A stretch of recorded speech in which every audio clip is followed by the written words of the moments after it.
Kuwait میں امریکی air base پر گزشتہ ہفتے ہونے والے ایران کے حملے میں 4 امریکی اہلکاروں اور 3 کنٹریکٹرز زخمی ہونے کا انکشاف ہوا ہے۔ امریکی چینل CBS نے امریکی عہدیدار کے حوالے سے خبر دی ہے کہ کویت کے ایک فضائی اڈے پر ایرانی بیلسٹک میزائل حملے کے نتیجے میں 4 امریکی فوجی اہلکار اور 3 کنٹریکٹرز معمولی زخمی ہوئے تھے۔ تمام 7 افراد 24 گھنٹوں کے اندر دوبارہ اپنی ڈیوٹی پر واپس آ گئے۔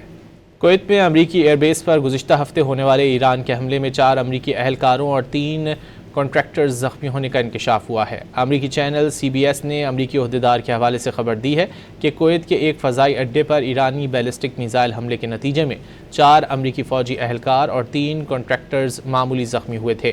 تمام 7 افراد 24 گھنٹوں کے اندر دوبارہ اپنی ڈیوٹی پر واپس آ گئے۔